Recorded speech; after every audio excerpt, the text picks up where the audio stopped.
Get our popping ready here. Oh yeah. I always forget. I just expect it to magically have a new piece in it every time. It's been one of those, as you know, this has been one of those weeks. Dude, I obviously for different reasons, but yes, it has been. Yeah. So I'm looking forward to moving along. I like how you got the microphone. It looks like we're talking into the tower. I find it amusing. I haven't been in here since we left, and that sucks. I love being in here.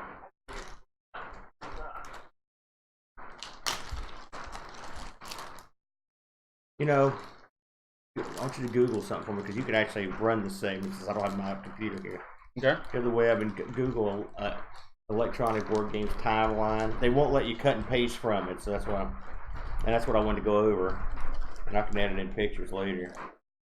I want to put in something just like straight up From Board Game Geek? No, that's not it. Oh, that's just the timeline of board games. Oh, would you put it? Yeah. History of electronic board games. That's it right there. And you can. I'll let you actually run that segment. I'll feed you. Which time? I mean, just no. It's arrows. Go up. See, see the arrow. Click that. And then just want to go over a few of those. I know that, but I couldn't cut. I couldn't capture from it. So because that's which I want to talk about some of these. So some of these we've played, and some we haven't. I want to talk about.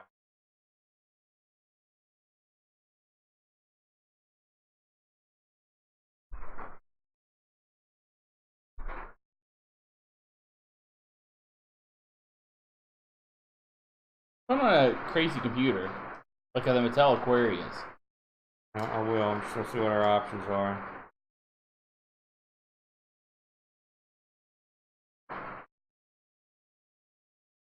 The VR episode didn't drop him dead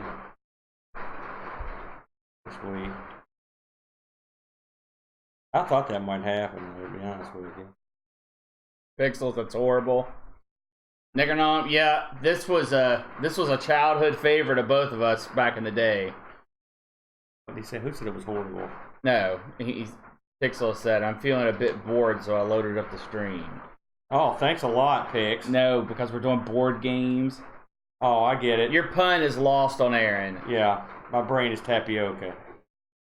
And then he doesn't just mean today, he just means in general. Guess what, guys? It's raining in lovely West Virginia. So if you hear the pitter-patter of little feet... Let's put chat choice back. I haven't done that one for a while. I thought, no, we have a chat choice on the wheel. Do we? Yeah, pretty sure. On there. Oh, alright. Been that one for a while. I'm in the chat room. Looks like they've never steered us wrong.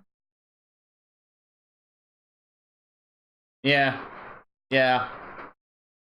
There'll be a lot of post editing in this one. We live apparently in the rainforest and didn't know it. Next week, I'm gonna look into it, but I saw that one in there, Micro B. That wouldn't be. That'd be kind of fun. Like I said, the Aquarius. I don't know if it had any actual software only that was only for it. I gotta look. No, yeah, I've done a little bit of research on all the pop pieces I added. They're all they're all viable. Okay. Now, did I do enough research to see if they're worthwhile? No, but they're all viable. And if the channel F ever comes up, you're set. That's right, Pixels. Yeah, but it's never gonna spin. It's our new Saturn. Actually, what is the oldest piece now that Saturn's gone? Well, since you got lazier and lazier with these pieces, that should make it easier. I'd say early '90s arcade is the oldest thing we got on here. All right. Oh no, we do have chat choice on here. It's just got a different look to it. My bad. The way you made another chat subject choice. Oh no, that's a little bit different.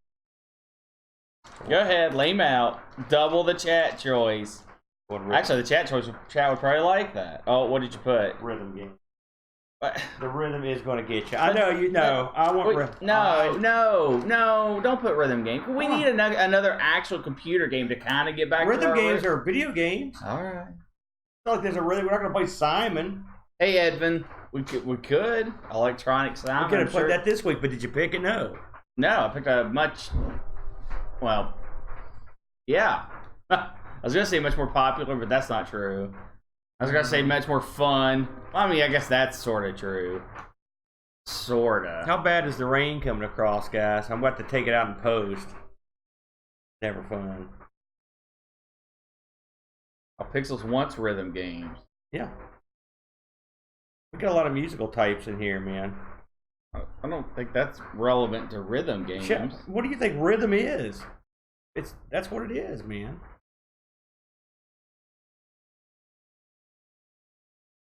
Go ahead and get our act together here. I do not believe we had any reviews for obscure board. Well, these are not obscure board games. Only when you're talking, so just don't say anything. Oh. What? I thought I was letting up. Please don't do that. Why? I thought somebody died in the chat room or something. But what is, are they? You think they're gonna type "I'm dead" if they're dying in the chat room? They might. I'm dying here. Please help. Send the police.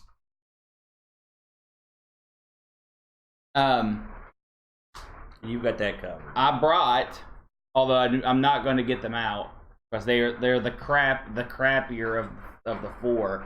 I brought 2 additional posters. I mean, they're from the ceiling. Yeah. Oh boy. I think we might be able to just use magnets on them. So I am one Mothman away. That's you gonna print the main event last. I said, well, the main event's already pretty been awesome. printed. Yeah. Okay. We do one quick thing here, and then we're gonna fire the sucker up. We're actually in pretty good shape. Yeah, we're trying to stall. Well, and get everything together, but we're trying to stall for the rain to quit.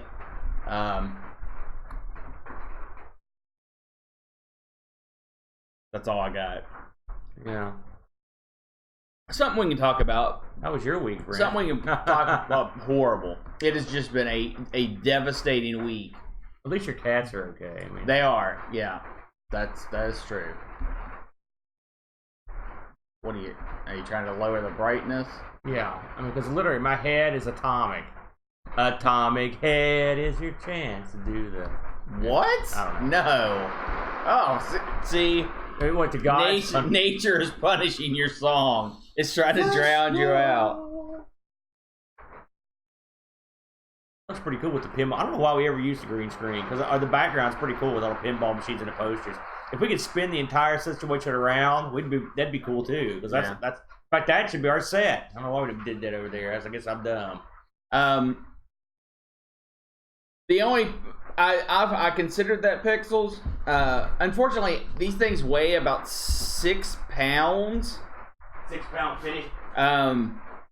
And I'm sure if we lined the whole thing with magnetic tape, that would probably work. I'm a little bit worried it would sag in the middle. But they got much back. But yeah, that is certainly something I've considered at least. You can also get these magnets that like double magnets. Are concave on one side and convex on the other, so they kind of pinch. I've considered that as well. But like you said, if we put magnetic tape on the back, nothing would be obscure. I have a 1-inch border all the way around them that is just white. But it kind of sets the picture. So something I want to talk about, Aaron. Yeah. I'm ready. Before we get started here. Yep. Go, man. Go. Have you watched or seen anything involving the Sonic movie? Yeah. It looked stupid. Yeah. Did you see? Jim Carrey is carrying a heavy load. No, well, you know what? I'm not even talking about Carrey, but I'm talking about which I'm sure they just said, here's a lot of money. And he's like, okay. He's probably the guy for the job, though. Well, except like, Robotnik isn't supposed to look like that at all. What if he's got a big mustache, he's bald and everything? But he's supposed to be a big, huge guy. Well, listen, he wasn't always huge. He probably made himself huge, or he has a robot to do that, so it's okay. You saw the backlash about how Sonic looked, right? He looked dumb. He did look dumb. Well, did you see the tweet where the guy says, like, "Yep, I hear what you're saying." This was the director, I think. It's like, I hear what you're saying. You're right. We're gonna fix it. Well, it's CG, so they could probably do that pretty easy by November. Yeah. Hey, listen. This whole concept of a Sonic live-action movie is idiotic. What? The Pokemon movie looks great. No, look at the Mario movies. The one I'm thinking of. That's, I am. I thought you were gonna say I love that movie. No, the movie's. Some people like the apologists. It's like it wasn't a bad movie. It's like, no, what? It was bad in every regard. And I love most of the cast. I am fairly excited for the Pokemon movie. I think it looks like good dumb fun. It looks good and dumb. I'll give you that part. But you were never a Pokemon kid. Well, I know a lot about Pokemon, but that's because the kid's a kid. Right. Pokemon kid. But I'm talking about, have you heard of the Detective Pikachu game? Did you even know that was Luke's got it. So yeah, I know all about it. I am You want to talk about that on the show, the Sonic thing? No, I want to talk about it right now. Oh, okay. Hey, the rain's slacking off. We should probably go gadget us. Pixels, I question if they can fix the CG by November, because you have to think, you have to give your time to press the movie and all that stuff, because I guess it's not gonna be an actual film. I question if that's doable. So, and I think the official stance is we will not delay the movie, which means they'll have to get it all done by like August at the latest. So we'll see. I don't have faith. Although I'm not excited for that movie at all. I was never a Sonic kid. I enjoy some of their games, but it's just I don't have any ties to it. We're gonna get an anti-echo gimmick. I'd like to do that one of these days with the filter. A what? An anti-echo thing. Since you poo-pooed my foam, you poo-pooed that big time. After I bought it, I might add. You didn't buy that. I thought you found it in the gutter. No. Find you in a gutter. Which foam? Those little squares? That's audio foam. Professional audio foam. Where you want?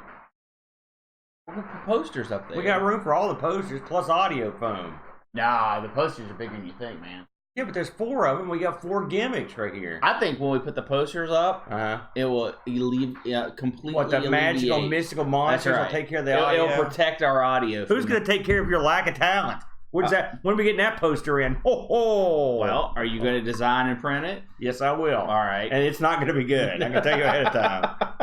It's not going to be good. Okay, question. It will be so horrible that it will distract people. Let's strike while the iron's hot. Oh, man, you're such a hurry. No, it's the rain, yo. All right. I guess I do have to. Okay. Ready? Get your act together. But I want to get this thing going. You ready? Oh, now see, no, put it down. Why do you have to screw with stuff? It was in the perfect spot. I'm playing it.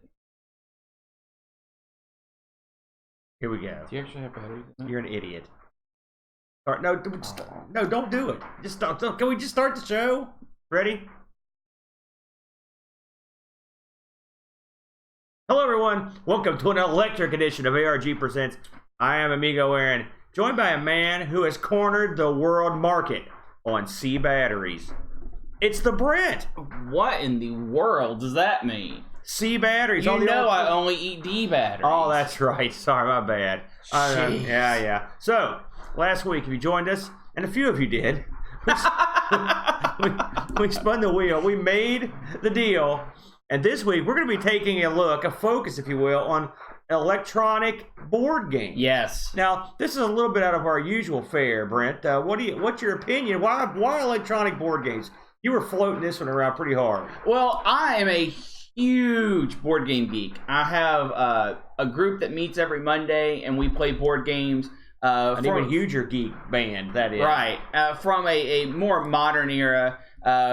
Board games, for those that don't know, I mean, they're released dozens every month of high quality, and this isn't Monopoly. These suckers are costing straight out of Germany, yo. Yeah, these are Euro style games which focus more on strategy and less on luck. They're complex, is what he's saying. Very complex. And of course, I came from, and you did too, I guess. I don't know. I think I played it way more than you did.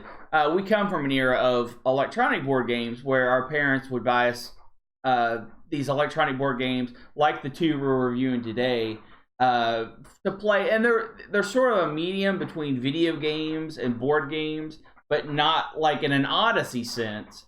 Just a which I almost picked. the games are smarter than just cardboard. Right. I do come from an era where you literally rolled 2 rocks on a board. Yeah. That's how old. Back in those days, we didn't have anything like ink on cardboard. Are you kidding me? So that's a pretty good explanation of how we got here, and we obviously have some history in this realm. Now, this was I guess nowadays this sort of thing is sort of taken for granted. I mean, not every game is absolutely. I mean, although I will say none of the stuff that we played, the super fancy, highbrow, high dollar items that we get from Europe, none of that stuff's electronically based. No, well, there's still lots of little toys and props. But, there are some that require you to use your phone for lame. Well, it's sort of like putting the clues in the envelope and Clue, except the randomizer is larger. There's more elements, so you can't just put 3 cards into an envelope and call it a day. So it uses it as a randomizing element, as a hidden objective element. Yeah, fair enough. So before we get into our choices this week, and you can sort of guess at one of them here, if you're watching the video stream, we thought it'd be fun to take a look at sort of a quick history, or just a few of the older electronic board games. Since when are we going to be this way again? Never, right? So we thought we'd have a look at some of these. Now, some of these we've tried out. Some of them we're just going to sort of evaluate on appearance. And the Brent here has this pulled up. So Brent, let's go ahead and kick into one of these. What do you got there? Yeah, this is supposedly the first one. Well, it's not the first. It's the first to go mainstream, which means actually sell from a big company and make a little bit of money. And that's a Codename Sector from 1977. This is one that I have not heard of, but it appears to be sort of a battleship fair that uses electronic elements. Is this one you've ever heard of? I have heard of this one. 1977. I was a 6-year-old Aaron at the time, and this would have not been something I would have even gotten to play. I never played it, but I did hear about it. I don't remember hearing good things about it. Yeah, so and then one that we've certainly both played, and many people. This is one that is way more mainstream, that was also released in '77, and it is Electronic Battleship. Now, Electronic Battleship, we actually had that one. I wish we still had it. I wish we had been kinder and more forward thinking with our ability to save this stuff.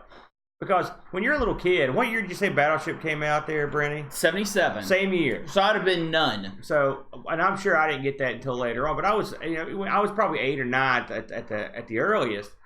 And when you get bored with these games, or you don't have anything to play with, you just take the game and just make other games. Yeah. Like you throw your G.I. Joes at it, for example. You just play the sound effects over and over. You take the batteries halfway out and see if you can make it sound different. Stuff like that. What is my poor pop in that sucker? Well, I don't think I was a destructive child. I would just. I'm not saying that, but you'd get bored. Now, Electronic Battleship. If you've ever played actual Battleship, I'm guessing most people have. Now, I think does Battleship go by a different name overseas? I can't remember. I don't know if it does or not. You've got 2 competing people with these little fold-out gimmicks that it's like almost a laptop case. Yeah. And you've got holes in it, and you put pegs. And you guess back and forth which quadrant you've got your ships lined up in, and if you hit the right quadrant, you say that's a hit. You tell them what kind of ship. It's a guessing game to try to triangulate position of your ship. Yeah, there's obviously a lot of random elements going into it, but once you hit something, you kind of go left or right, up and down to see the orientation of their ship. It's good, stupid fun. Well, I think it's a little more. It's not that stupid, but it's pretty fun. But the electronic version added. First of all, you programmed your ship locations into the computer in this, and which was cool. Do you remember doing this? And then yes. And then once you have them in, you'll type in your guess. You'll hit the fire button. It goes, and if you hit something, it goes, and if you miss something, it goes. Like just in the water. It was great. This was a perfect use of electronics in a game, because the game was exactly the same. Yeah. But it added cool sound effects, and it had lights too. Like it had a picture of a ship on your little console, and when you hit something, a red LED behind it go like it would flash and make it look like. See, I'm in a completely different camp. I think this is a horrible use of electronics in board games. Why? Because you're not adding to the game.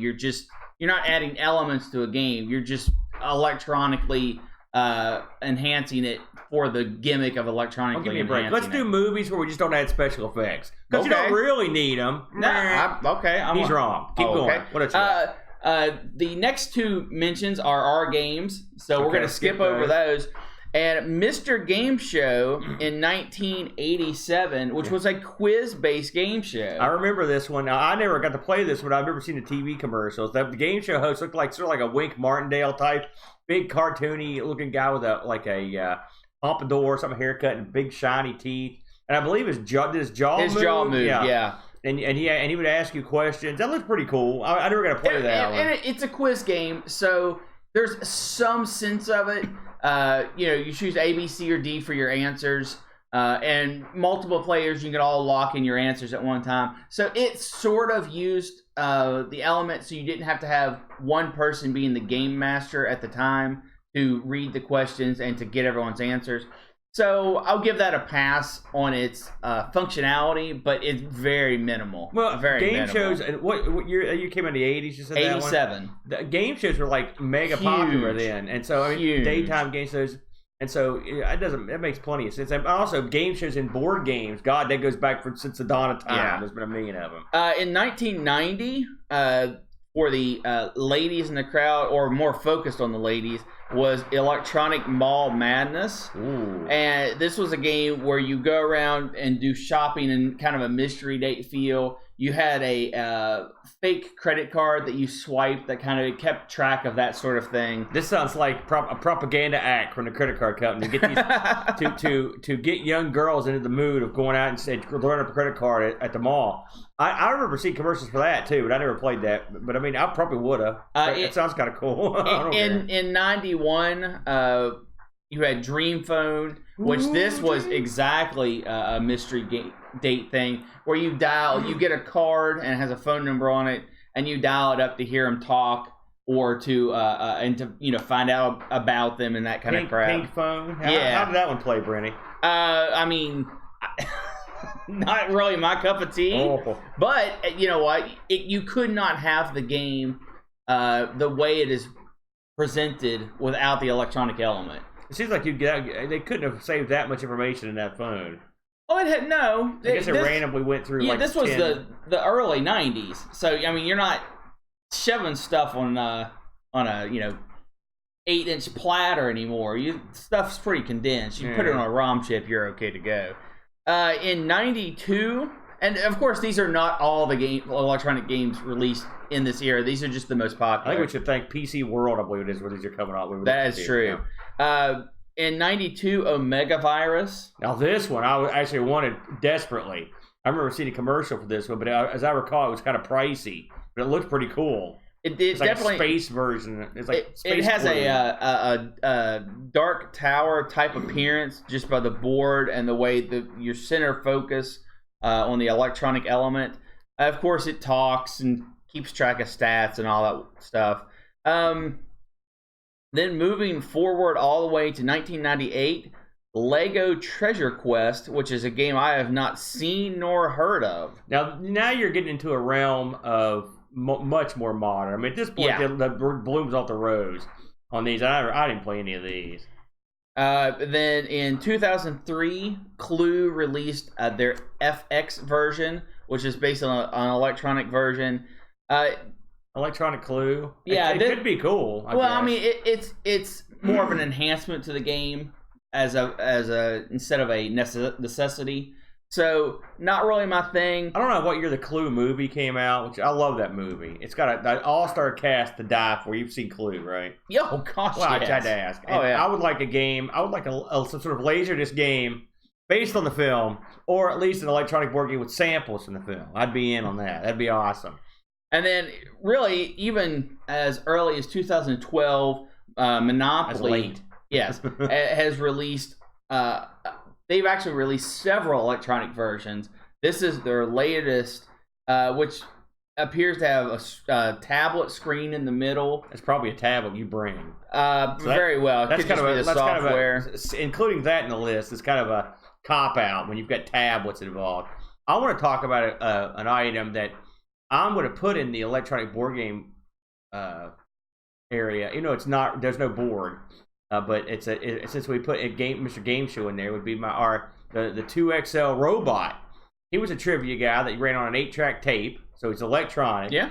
And he would ask you trivia questions, and you'd hit the little buttons on his little belly, and he would talk and chat with you. He would tell you stories. I've got one of these things. I love them. I'm sure I've talked about him before. Another guy who is a big fan is the Huck. In fact, he did a video on these things a couple weeks ago. They were great, and we used to go to Hills and see them. I always wanted one desperately. Do you remember seeing that? No, too young. I remember some of my fondest Christmas memories are going to our local Hills department store, and they had a big row of just electronic gimmicks. Yeah. And 2XL, I mean, they had the Atari 2600 would be there, and maybe a ColecoVision was later on, but they had the 2XL there. And Brent sort of touched on Odyssey. I came an ace of doing an Odyssey 2 board game because it would definitely apply in this category because the Odyssey 2 games for the uninitiated are video games for the Odyssey 2 that plug in the cartridge slot, but it come with a board. We've got them all back here. I think there's 4 of them, and they have a full board, pieces, tokens. The most famous one would be Quest for the Rings, which if you go back into the Amigos archives, me and the boat did a 5 or 6 camera shot of us playing this game, and it was great. It plays great, lots of fun, beautiful. I mean, really, it crushes all these other games in terms of the quality of the manual, the quality of the board. It's beautiful, and it actually uses the Odyssey like a lot of other games would use their little electronic component. That's what the Odyssey does. But it has a video game element. There's one game in it that has like a stock market element. There's like sort of a risk game that uses the computer to simulate the war elements in it. So they use the computer. It's funny. The Odyssey, I think, was much better at the board games in some ways than it was the actual video games. Yeah, and the like you said, the production quality on these were off the charts. I mean, Quest of the Rings is something you could easily unbox, frame, put on your wall. The art is beautiful. Yeah. It's amazing that they spent the time and money to manufacture something like this, which was a huge gamble. Yeah. It was a huge gamble. Our friend, if you have tuned into the Amigos over the years, we have our good and dear friend, the esteemed Mr. James, who has converted Odyssey games over to the Amiga. He did Killer Bees, and he did a great thing at Amigathon where he actually included me and Boat in an image of his Amiga version of Casey Munch, which was incredible. Yeah, but, incredible. We actually sent Mr. James, I think as Gary James, I think it is, but we sent Mr. James we sent him a copy of Quest for the Rings. So as a subtle hint, get on this, because a lot of people, getting the game is easy. Getting the Odyssey 2 is not so easy. So if you could get this to work on the Amiga, you can just set the board up, and use the Amiga as the Odyssey 2. You see, it's a cunning plan. Anyway, enough of that banter. We picked 2 games from the, admittedly not huge pantheon. And this is like Brent said, we didn't touch on every single one. Not even close. But can you think of any we missed? Well, I mean, right off the top of your head. To make a clarification, when we say electronic board game, we're not really meaning things like Operation, which does run on a battery, but there's no. That's a good one. There's no components in it. There is no electronics in it. It's actually just based off of completing a circuit to make the buzzer ring. There was this game. It was a detective game. It was really cool, and it had this like handheld. I wish I could remember the name of it. I remember playing that. I thought it was on that list. It was this handheld game. I can't remember the name of it. It was really cool, and it used like a handheld device that was the electronic component.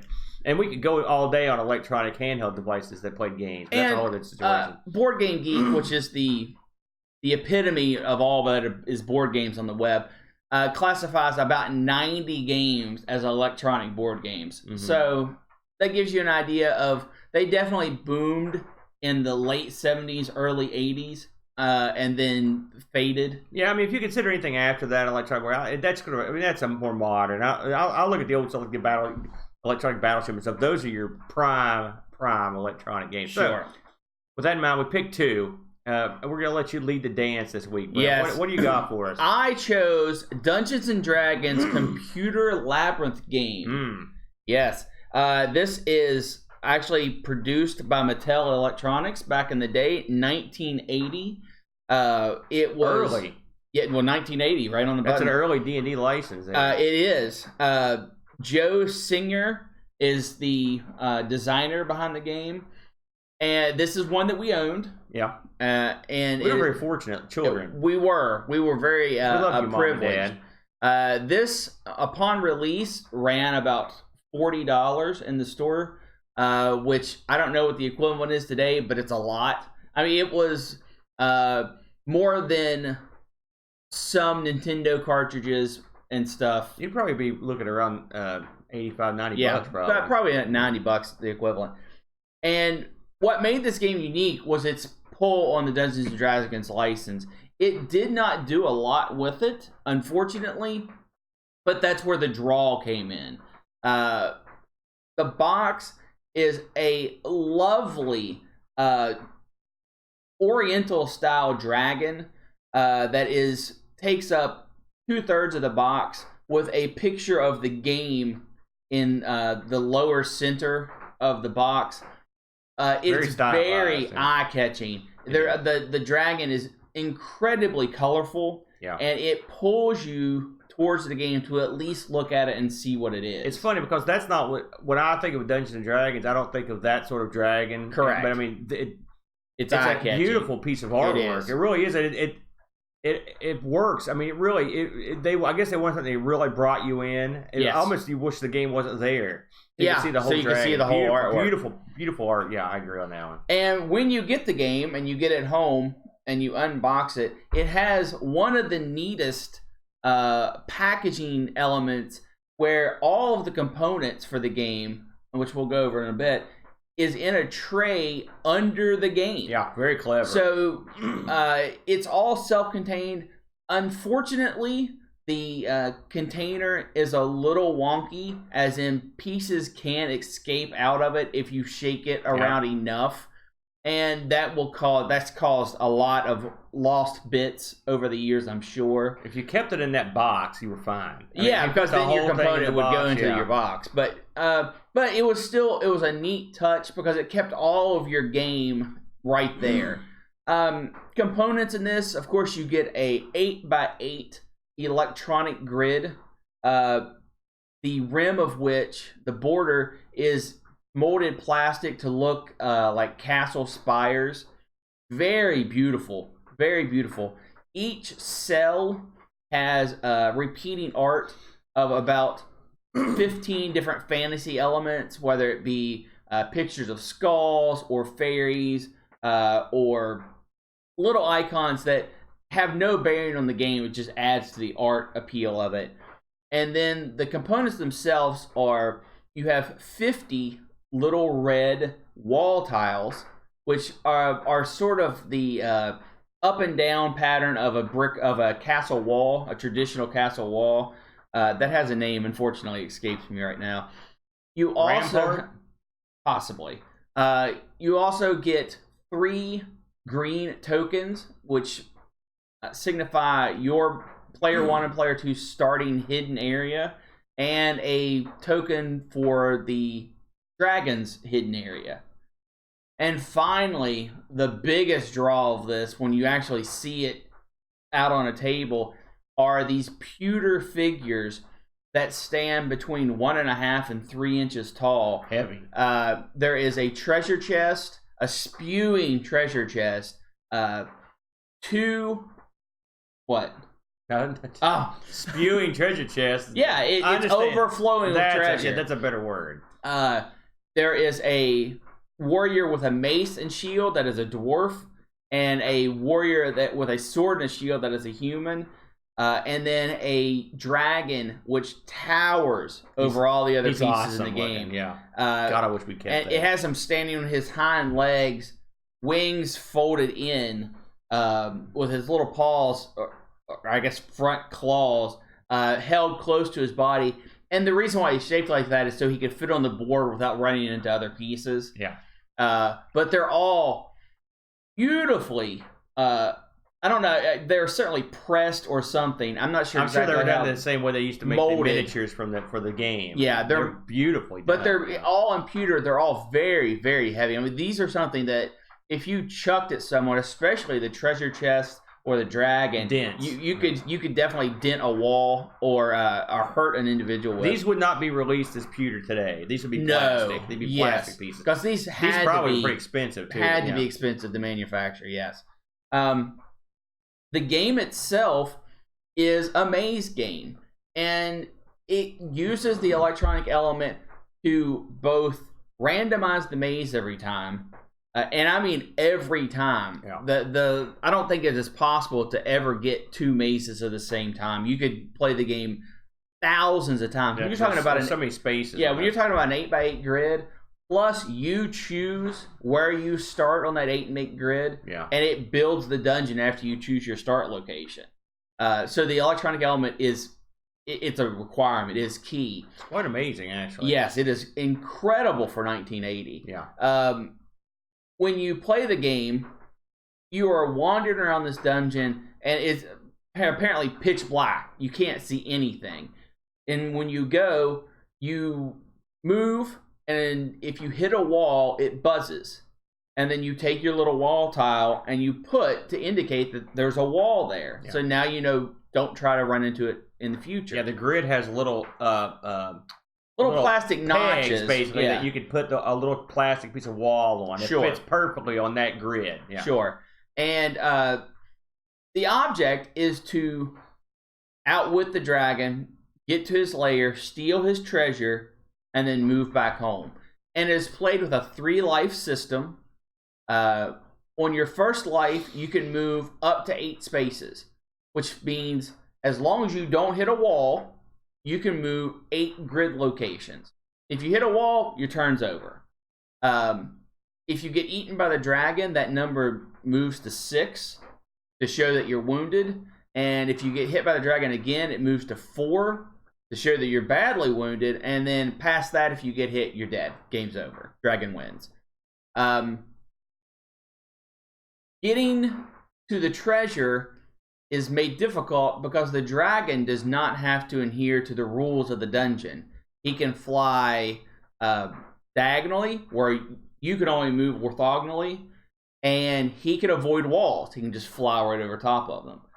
So you're mapping a dungeon in movements that have to be orthogonal, where you hit walls that you can't see until you run into them, trying to map out this dungeon while you're being hunted by a dragon who can move all over and always moves towards your character in the most logical way once he is woke up. And you wake him up anytime that you go within 3 spaces of his treasure. He makes a noise. Yeah. And all of this is represented through sounds. You have, of course, the pewter pieces to represent where your locations are on the map, where you believe the dragon is, or where you know he is, depending on the situation. The treasure chest is just meant to set beside the player who has the treasure, because it's a 2-player game. It can be. It's 1 or 2 players, which is really neat. Yeah. But I'll go over that in just a second. Once you get the treasure, you can only move 4 spaces at a time because the treasure is heavy. If you get back to your home base, you win. That's the game. The 2-player element of this is both of you want the treasure, but there's only 1 treasure to be had. So if one has the treasure, he's moving slower. The other one can run up, fight, and if you win, you get the treasure, and then you can run off with it. This is probably the weakest part of the game because the battles are randomly decided who wins, which is unfortunate. And I mean, really randomly. It is just a 50-50 chance of whether you're going to win, whether you have the treasure, whether you've been wounded by the dragon. None of that matters. It is just a 50-50 shot who wins. Probably something they couldn't make any more complex given what they had to work with. I'd wager. It's possible. I would think the guy with the treasure should always lose since he's trying to haul around treasure, but neither here nor there at this point. The gameplay of this is all logical, and while you put wall pieces onto the board, which makes it somewhat tactile, it's all imaginary. It's all in your head to what you're actually seeing in this dungeon. The icon representation on the 8x8 grid, while a nice addition, the fact that they couldn't get 64 individual pieces of art is kind of embarrassing.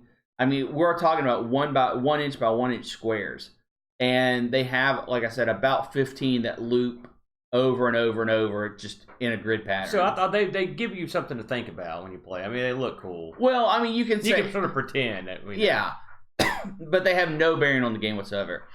The most intriguing part of this game is you choose where to start, and there's logical elements between trying to start sort of in a corner. You don't want to put yourself all the way in the corner because that can lead to trouble. But you don't want to start in the center of the map either, because it makes the dragon more likely to get to you when you're running away with the treasure, because you don't have anywhere to run to. Yeah. It is all logic based for how you map out your grid. You want to map as much of the dungeon as possible before you wake up the dragon. So you want to map out your starting area really well, because when you're running back with the treasure, you don't want to be hitting a wall, because that is certain doom. One other element of this game is there's an advanced setting which plays the exact same way as the beginner setting, with the exception of it has random locked doors. Sometimes you'll go through a door, no problem. Other times the door will be locked and you won't be able to get through. And it might be 1, 2, 3, 4 turns before that door opens up and you can go through it again. So it's kind of neat. It definitely makes the game more challenging. Yeah. I never played on that one. Well, I mean, I certainly have. What do I think of this game? Well, I'll let you go first. What do you think of this game? Well, I remember getting this. I was real excited because I was a big D&D guy. Still am. And box great. Whole 9 yards. Like I said, game looks great. The commercials made it look really good too. Yeah, Orson. No, that was yours. Yeah. But when you actually play the game, and of course the sound effects are what you'd expect, beeps and boops. There's nothing major. Yeah. And the pewter figurines are awesome. But I never really, as a younger guy, I never really got into this game that much. I mean, I would play it occasionally. I remember distinctly using the figures in the actual D&D. Yeah. Which is probably where they got lost. Because I remember taking them and using them on, like when we ran games, because they were so cool. But the game, it was okay. Okay, I have more appreciation for it now than I did. Yes. I didn't think it was. I didn't think it represented Dungeons and Dragons that well at the time. But I mean, it's quite an accomplishment, if for any reason, just from like a programming standpoint and a technological standpoint. You don't get that like you would think. Okay, is this thing going to box me in? I mean, it does a good job of rendering a map, and by the time you finish playing the game, you've got a pretty interesting mapped dungeon. You can, there. yeah. And there's tension in it and stuff. I like it more now than I did, but it's not a game that I played. I played it some. I like to play the fact you play it by yourself, But yeah, basically, I thought it was okay, not great. It wasn't one I went back to a ton. I mostly just used the stuff in it to mess around. My opinion on it, back then I was way too young to understand, because we would have gotten this when I was 3. So even if I played it, let's say 4 or 5 years down the line, I'm 8. This is too hard for an 8-year-old. This is just there's too much. Yeah. Oh yeah, I agree. Because you have to.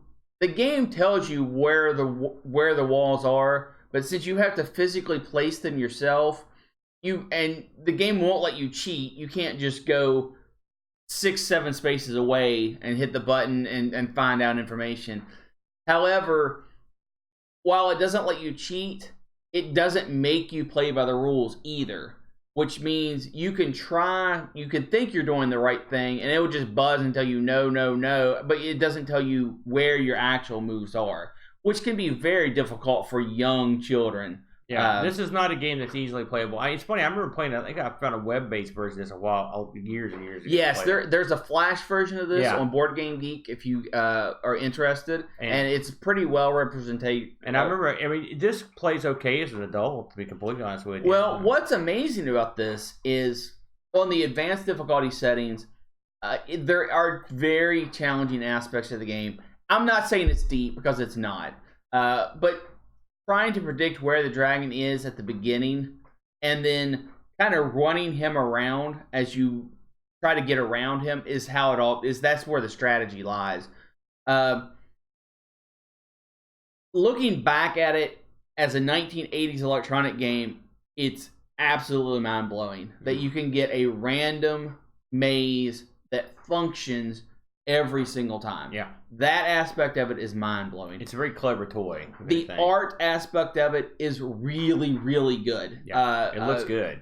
The feel, it's chunky. Yeah. The pieces are big and chunky. Yeah.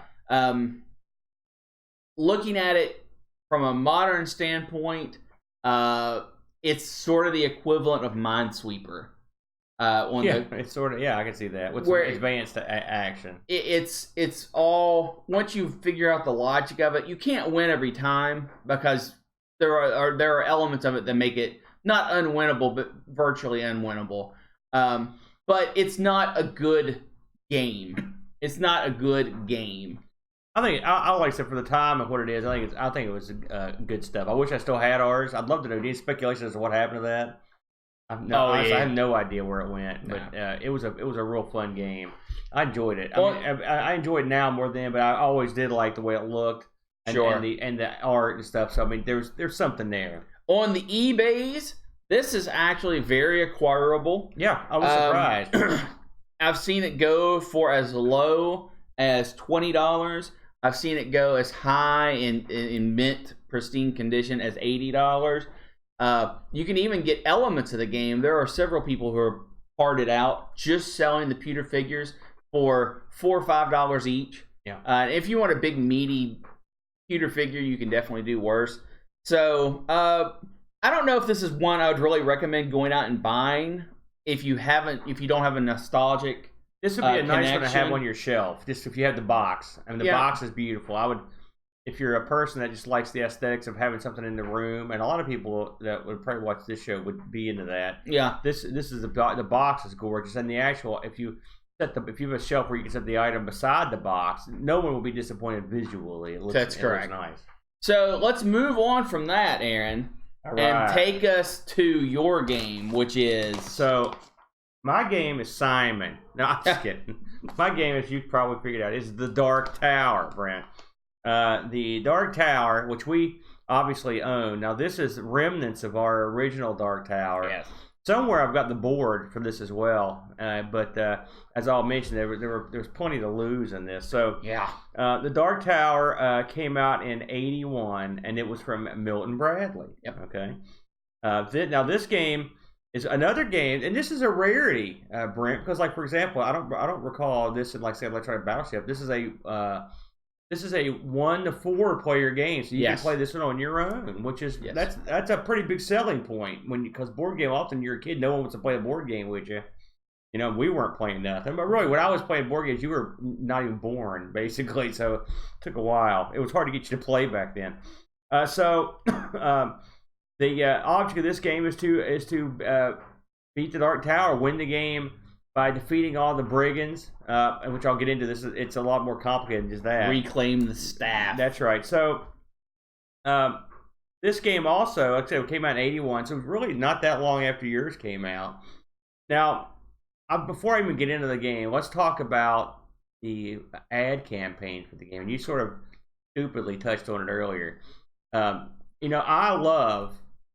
I love the great master of film, Orson Welles. I love Orson Welles. I love him. And so, even as a child, and I'd never seen any of his films, I knew who he was because he was often on game shows or celebrity roasts or interviewed on the news. I mean, he was a big deal. And so Orson Welles, the man himself, did the ads for the Dark Tower, and they were awesome. Because I went back and watched them this week just because I remembered them. And Orson Welles, this is the heavier, bearded Orson Welles of that era. You know, his look changed dramatically from when he was younger, and he has that deep tone voice. He talks about various elements of the game as they flash it up there. It's just awesome. So I remember the commercial from when I was a kid. I was like, man, this I got to have this. This looks great. So the Dark Tower came in this big box. The box is probably about yay big, and it was a kind of box where a little bit of the bottom of the box shows from underneath the top of the box. The top of the box doesn't automatically go didn't fit all the way down because the bottom had artwork streaming around it. So it was like you had double artwork, and it was just kind of deep brown. And when you pull the box off, then you're confronted with like 4 billion things. Okay, so basically the way this works is you've got a large round play field. Okay, it was circular, and it's divided into four quarters. Well, yeah, quarters. And in between each quarter is that thing that says a frontier. It's a big strip of empty land, and then each quarter of it is divided into spaces. And then amongst the spaces on there are buildings that you end up putting on this thing. And I'll get into why these things are mauled now, but you had 3-dimensional buildings. In fact, I've got one here for those watching at home. This little building right here, these things would set like that on the board. So they were 3D, man. They were actually up off the board. They weren't pictures. And these things littered the board. You had a bunch in each quadrant. And they were temples and markets and also, sanctuaries, ruins. Right. There were a bunch of different, like let's say mythological D&D style stuff. Yeah. Right, that's sitting around.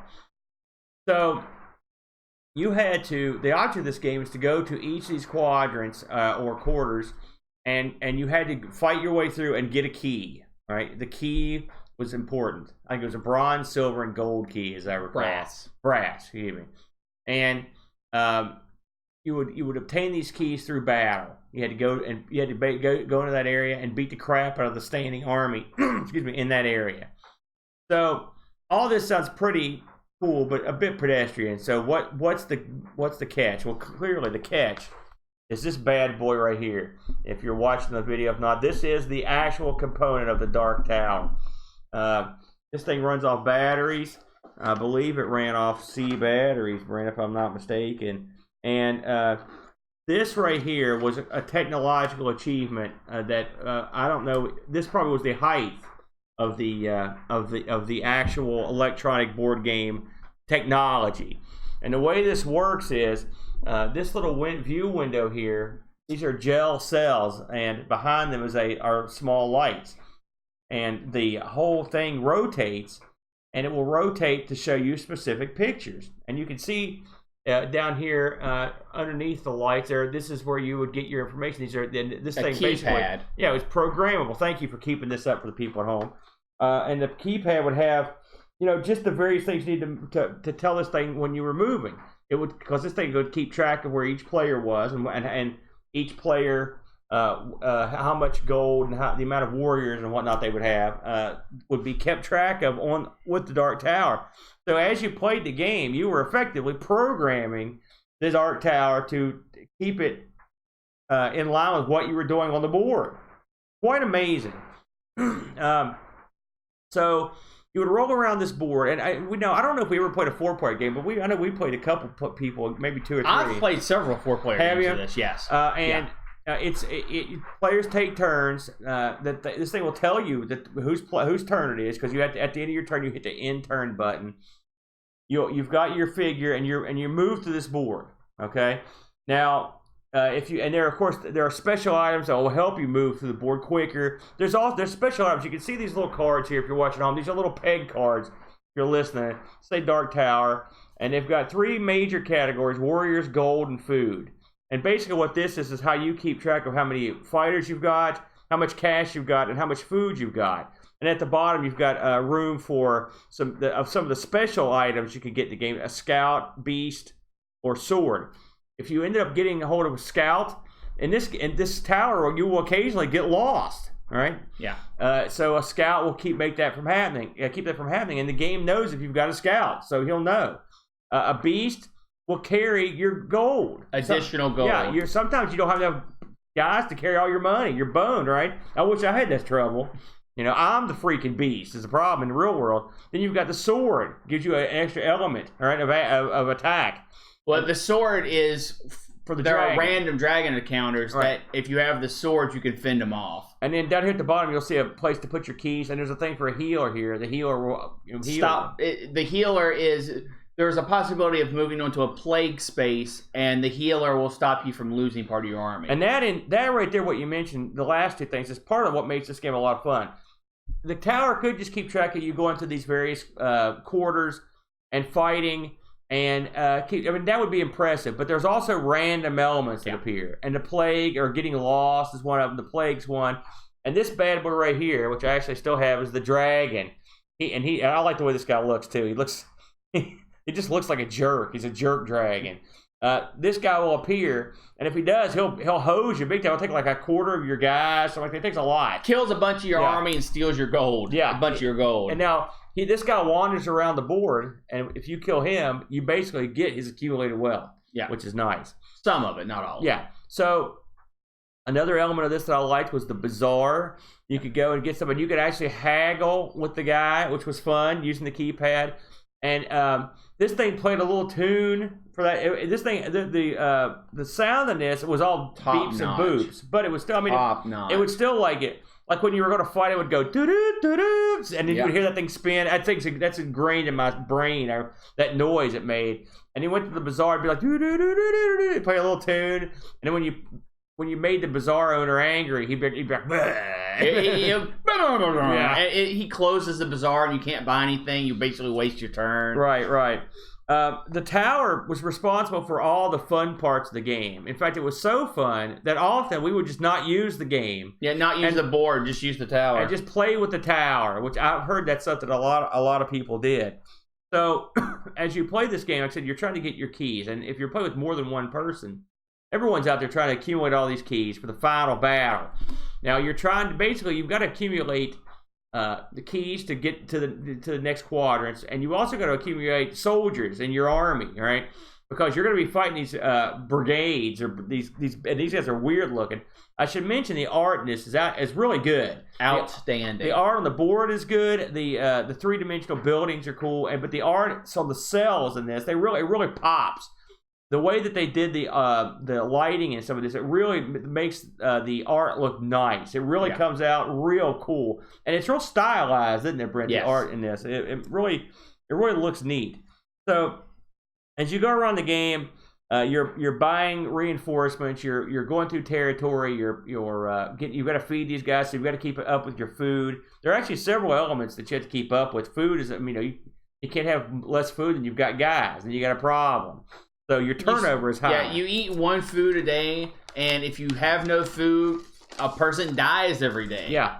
Now, of course, you've got these little Pegasus tokens. They would let you move directly to a frontier. I've still got a few. Any place on the board. I didn't think you could move over the quadrant. Well, no, you have to. You couldn't. Yeah, if you used it to move to a frontier, you would move to the frontier. But anywhere in the single quadrant, that's what I mean. You couldn't go out of the quadrant. Correct. Is my point.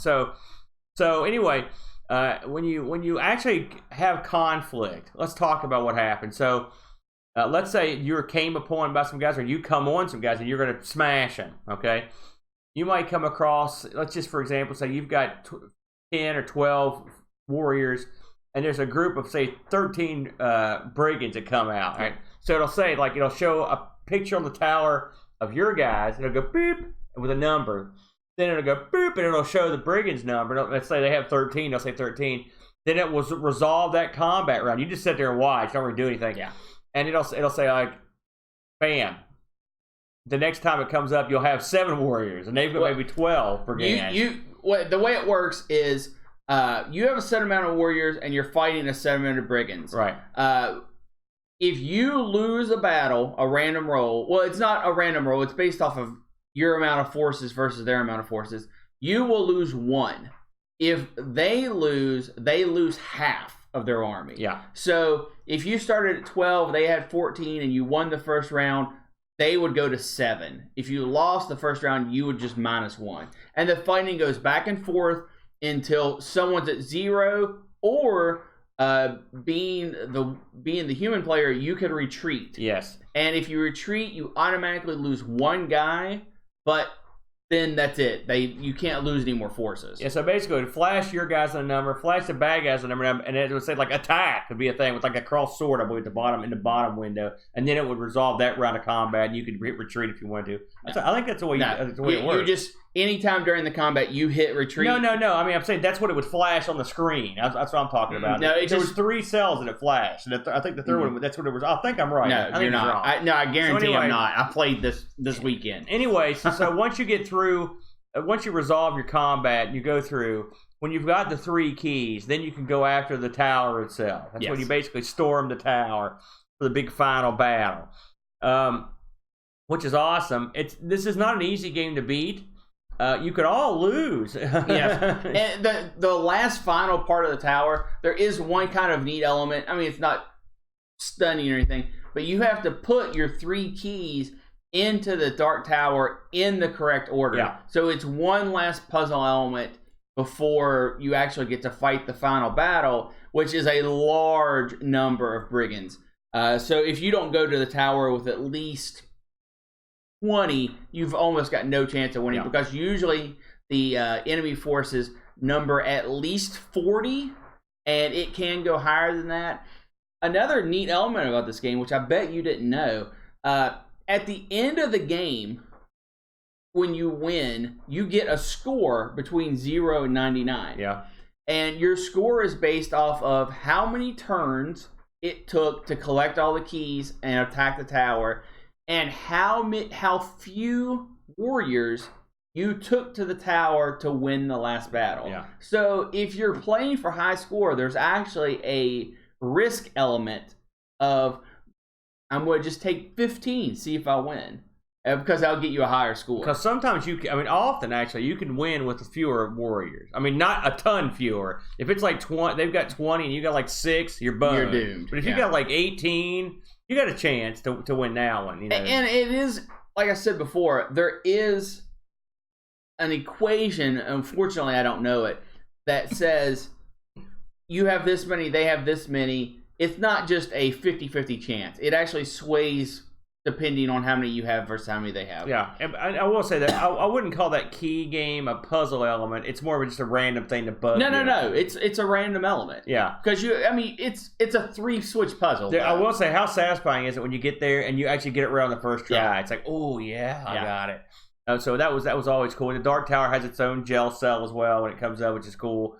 It's the tower is awesome. Now there are two elements that you didn't mention about the I'm not game. Done, but go ahead. No, go ahead. You can, at any time, if you can get there, you can go to your sanctuary, any region sanctuary, and if you are low on food or money or warriors, they will give you a small sum of them. Yeah, I like how they give away warriors. Yeah, let's say you have 2 food, they might give you, plus 8 food. You'll go there a lot. Each region is owned by a faction, which is your color or your flag. If you go back to your home base, especially important at the end of the game, they will give you a ton of warriors, a ton of food, and a ton of gold. And I love this element of it because it's the people saying, you are going to go fight the Dark Tower. Instead of saying like, oh, we're not going to give you anything, or you have to pay for everything, which is so common. You're the hero of the world. We're not going to give you anything for free. Here's 800 gold for this. Look, what are you talking about? I'm trying to save the world. Yeah. But this game, you go back and it gives you, as much as you think that the city can give you, and then you march up there and to fight the last battle. And what makes that element better is that you think to yourself, I'm going to set on this, but you can't. Plus, most of the time, it's not, you don't just bebop over to places. It takes a long time to get around this sucker. So you're not just, if you're halfway across the world, you're not going to be, I got to go make a stop and say, no. Yeah. You can stop in their sanctuary. They'll throw you a pit and stuff. Yeah. But you're not going to get the good, and you can't just sit there and milk it either. No, because if you have too many, if you have too much of, let's say you have above 6 in all the elements, you'll go to the sanctuary and they'll be like, nah. Yeah, they won't give you anything. Yeah, so that is an interesting point. I said, that's well thought out too, because you can't abuse that. I don't think there were a lot of cheats in this that let you just beat the game up. No, there really isn't. No, you can. Of the map elements you can go to, there's the bazaar, which we went over. You can go there and buy food. You can buy the beast. You can buy scouts, healers. You can haggle your prices. It's awesome. It's an awesome element of the game. That. Probably the best element of the game. That is good, yeah. The haggling is super fun. Yeah. You can go to the sanctuary, which we just talked about. You can go back to your home base, which we talked about. Or you can go to a ruin or a dungeon, which is also two different sections on the map. And what these assure is some element of battle, reward, or on occasion, it will just be an empty tomb. Now, what you can do on these spaces is just continuously revisit them if you're sitting on the space, which it makes sense if you have enough warriors and everything, and you're just looking for the key. It's the best way to continuously farm an area for stuff. Yeah, because after a certain point, there's no reason to keep traveling around. You're in there. You've got a good army. You're in good shape. That's when you just need that key to pop, and the key just sort of pops up after a battle, and just a random battle. And so if you need those battles. Now sometimes you'll just get a battle, but if you go to one of those places. Now, I remember the noise it makes. It makes this little noise when there's nothing there. Yeah. But you can just keep, it's like farming the thing. Just keep pummeling it. And when you walk around, every time you move, you have a chance of nothing happening. You getting lost, which means you have to go back to the square you came from. Yeah. You can get plagued, which means you lose warriors unless you have the healer. Cool gel in that one. Yes. Or a battle can happen. Yeah. And those are your options. So every time you move, one of those is going to happen. Yeah, it's or a dragon attack. Yeah, dragon attack, and those are all. I mean, that's a lot. Think about it. And the dragon attack. Well, I want to spend a little bit of time on the sound on this game. Phenomenal for what they had to work with. Oh my gosh, it's phenomenal. Everything, if you play this more than a few times, gets ingrained into your brain. And the dragon attack with that this high pitched noise. And then if you have the sword, it's yeah. So satisfying, and it scares the crap out of you when you get the dragon and you're not expecting it, because the sound is so more high pitched and loud compared to the other sounds. It will make you jump. It's awesome. One thing about the tower that's fun, and we'll go. It kind of dovetails on what Brent said. It's like when you hit the button to move. That tower starts spinning, and you're just like, oh, man, what's going to happen? And when that dragon pops up, that's what you don't want. You don't want plague, you don't want loss, but that's the one.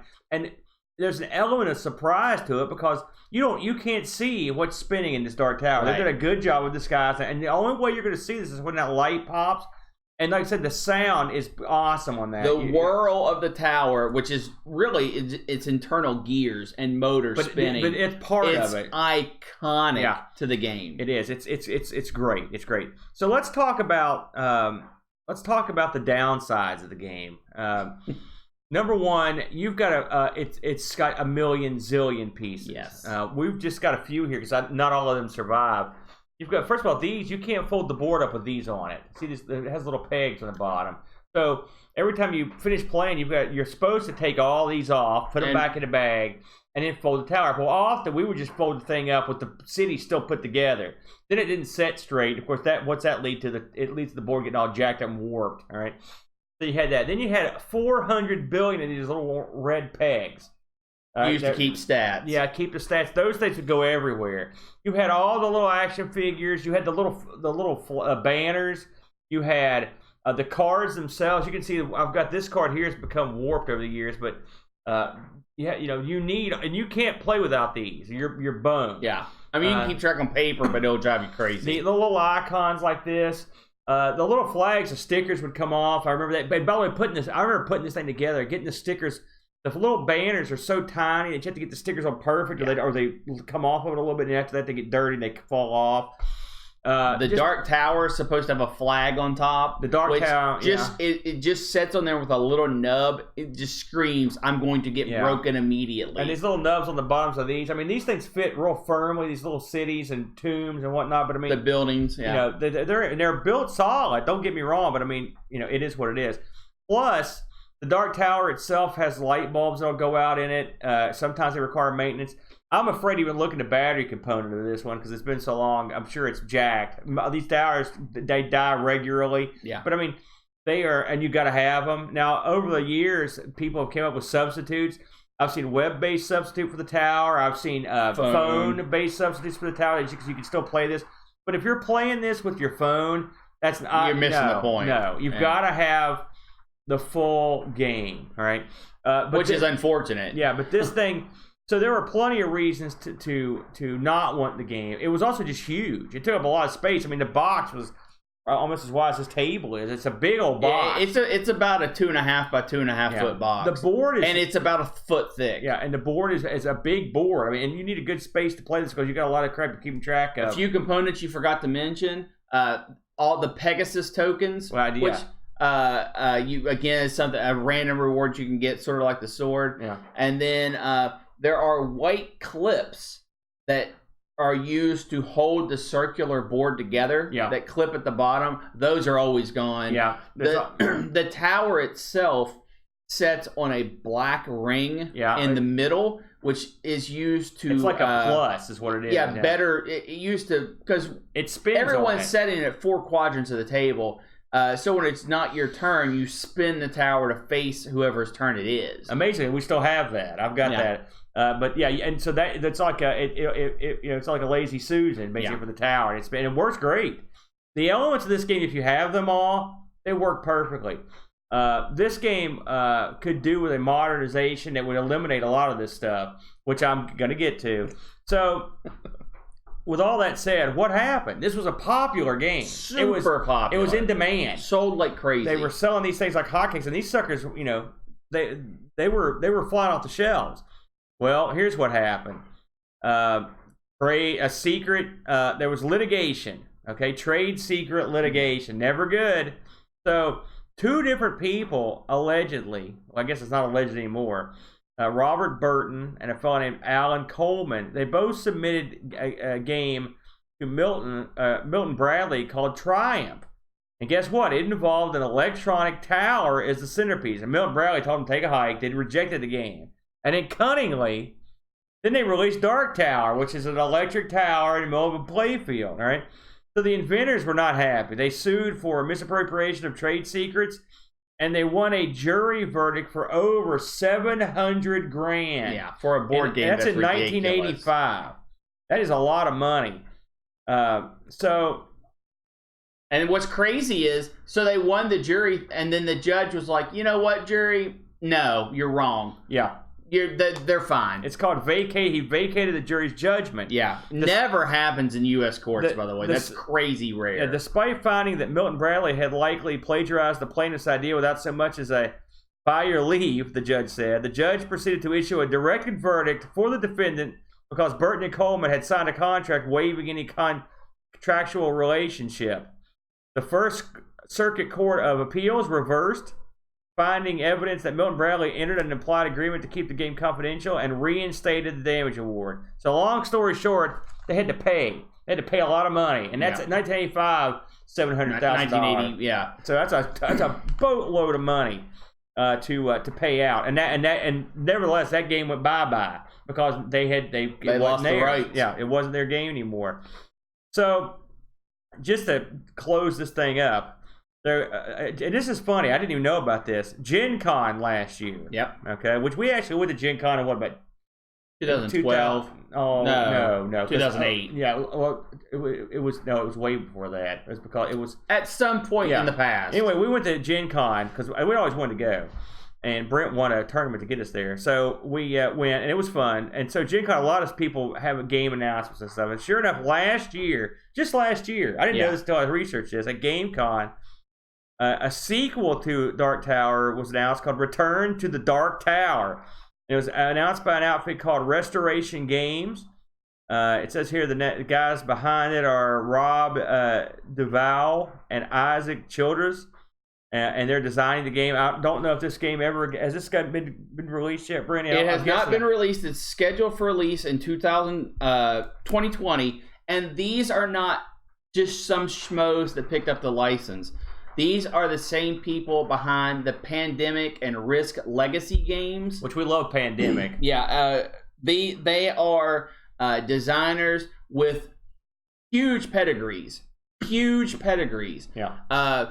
When they released their teaser, there wasn't a whole lot behind it, but I guarantee that when the game comes out, it's not going to be a set down and play for an hour type game. It's probably going to be a episodic game that you play over the span of weeks. That changes based on your thing. Is that your guess, or do you? No, that is my guess. That's what they said? No, that's my guess based off of the games that they make. Okay. The legacy games are games that you play over many sessions, and things change as you play it. Here's my guess. If they do that, they're fools. No, they're not. Oh, yeah, they are. It's exactly what the gaming community of today wants. No. You release a game like this in 2019, 2020, no one's going to buy it. Okay, no one's going to buy it. Watch me disagree. And All fans, please sound off, because here's what I think. You could release Dark Tower right now without changing one thing. Put it in the box, sell it, and you would sell these things out. It's a legendary game, and people want it. So when you make the sequel, you're not going to veer too far from the source material, in my opinion. You don't. None of this episodic crap. None of this making it. Oh, this is a board game. It's a classic board game, complete with the gimmick. You must have the gimmick. Now, it doesn't have to work like this, but it's going to have something like this in it. Otherwise, it's a dud. I'm not interested.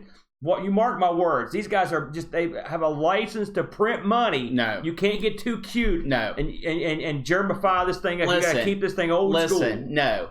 I know the developers of this game. I know what they've made, and I know what they've made absolutely tons of money, more than Dark Tower could have ever dreamed of making.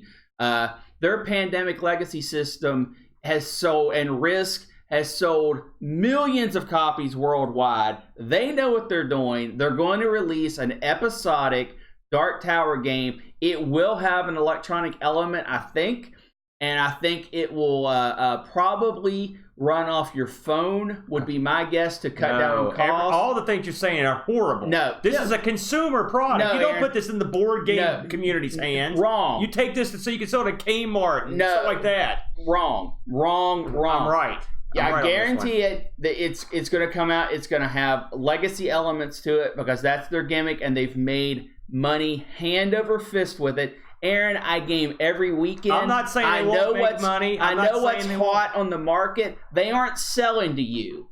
They're selling to me. No, they're not. They're selling to Joe Q Public and No, the they're kids. not. Because no one cares about that in this day and age when you've got video games and the internet, because you can't box this up and sell it for $100. No one's going to buy it. I disagree. I disagree with you fully. If they use a phone element, that's a foolish mistake. Nope.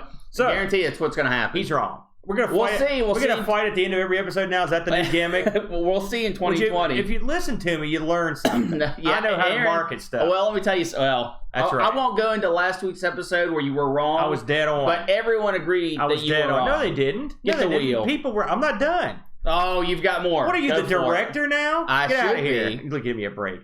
Let's talk eBay. Ignore him. He's way off base. So, the parts, individual parts of this thing sell for a pretty good chunk of change. In fact, yeah, because people want complete sets. This is probably the last time you'll see these elements as I sell them off slowly to get enough money to build the full box. So, on eBay, if you get lucky, you can get this the complete box set. That's what you want. $172. That's your dirt minimum. You may get super lucky. Some guys liquor it up. It puts a buy it now on it or something. You can jump in, but chances are you're gonna be paying up at $170, Wayne, and you're gonna go way up into the early 200s on this thing if you want the real pristine version. They don't screw around. This is a top shelf game. It's wanted because people like it and people like the system. That's why they'll do it my way. No, it's wanted because of nostalgia. And if you have $200 to spare and you have played this in the past, it is certainly worth that price tag, in my opinion, to get a pristine version of the game. However, if you don't board game, if this was not a part of your past, not worth the money. The game is fun, it's incredible, but it's not modern good. I disagree with you. So, It's wheel time. Brent, what do we add this week? I believe you added a second chat choice to the wheel. Well, the first one wasn't chat choice, it was chat subject choice. That's right. It's a whole different ballgame. So, fire it up.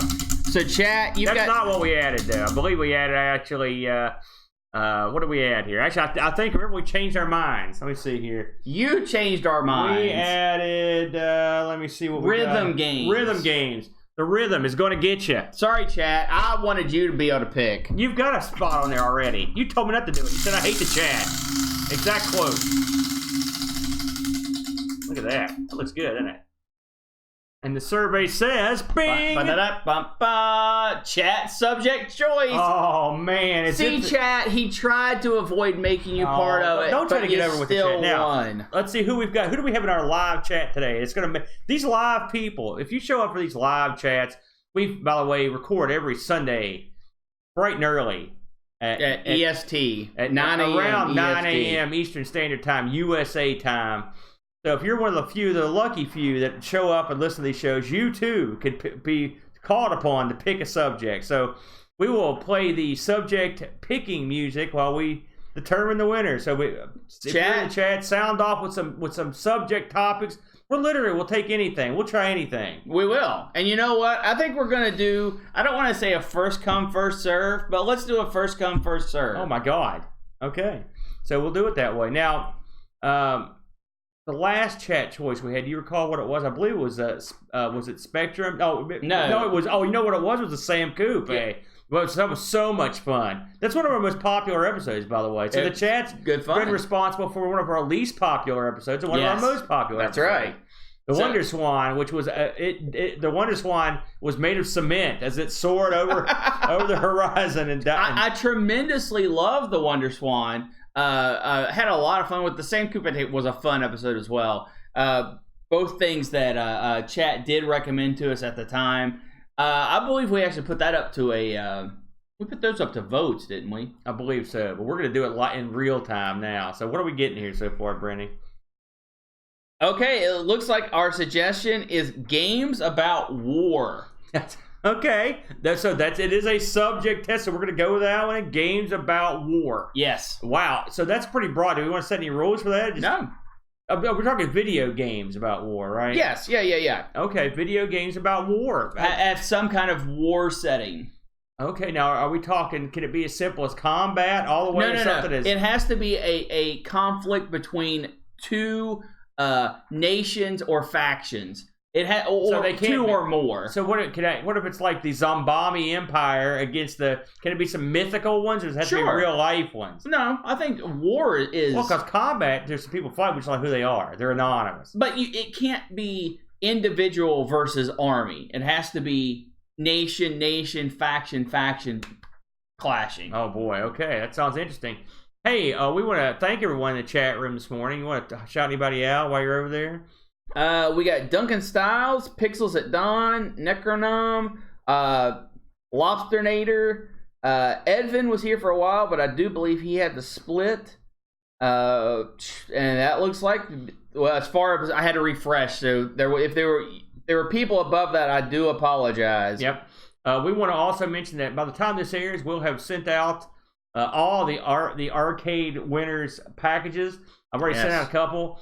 And so I hope you enjoy those. Thanks for participating in our arcade decoration gimmick. And maybe we'll do another contest series. That was kind of fun. Yeah. We've got some goodies to give away. Any parting shots? Nah, I think that'll do it. All right, man. So join us next week as we do war-based games. What was the exact wording on that? War. War games. War games. It's war. So until next week. Bam! All right. We're done. We're out. Hey, the rain held off pretty good. It was spotty. Did we get any suggestions aside from that? Yeah, Duncan Styles said sequel games that were totally different than the previous game. Oh man, that would have been a good one. Hey, we're gonna write that one up. Yeah. Because I can think of a bunch off the top of my head. I'm thinking Dig Dug 2 comes to mind. Yeah. Any of the Mr. Do series. Also Donkey Kong 3. Yeah. There's plenty of those. It'd be kind of fun.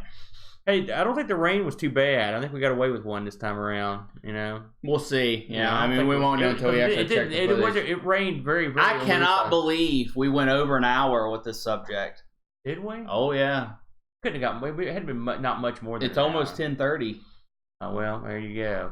Why don't you check real quick before we exit out? God, you were oh boy, I bet the footage has been horrible. Oh, this is always death. No, it's okay. This computer's been streaming for $1.24. So yeah, I mean, I don't think it's okay. They didn't say anything in the chat room. So. They said they hated you. Clearly, I do totally disagree with you on that Dark Tower. If they make it like that, I mean, I'm not saying they won't make money, but they're not going to appeal to the masses on that one. Oh, an hour and 10. Welcome to an electric edition of ARG Presents. I am Amigo Eric. Pretty good. Skip to the end. That's too boring. I'm disgusted that you started the show. Around 9 a.m. Eastern Standard Time. That's good. Looks perfect. Lasts a long time. Look fine. Lasts a long time. That wasn't the easiest episode to do. Oh, well, you were jumping me so much on Dark Tower. I had all these facts written up too. Look, dude, you didn't even know how the tower worked. What do you mean? The attack. It shows you're a warrior, you're the brigand, and then if you lose or that's it. You're warriors. There is an attack. There's an attack. No, there's not, dude. Okay, I'll go home and buzz you over. Okay, listen. I watched a full playthrough of this. Listen. Did you watch it with your eyes closed? There is no attack. Ooh, that's pretty cool. Yeah. What was that for? Is that for your game? Yeah. For those still watching at home, oh boy, low turnout today. But we appreciate the ones of you that are here. If you have Tabletop Simulator, you can play Dark Tower in absolute beautiful perfection. Oh, really? They got it on there? On Tabletop Simulator. Okay. It's automated. Can you play? And you put it over the net? Pretty awesome. Yeah. That's pretty cool.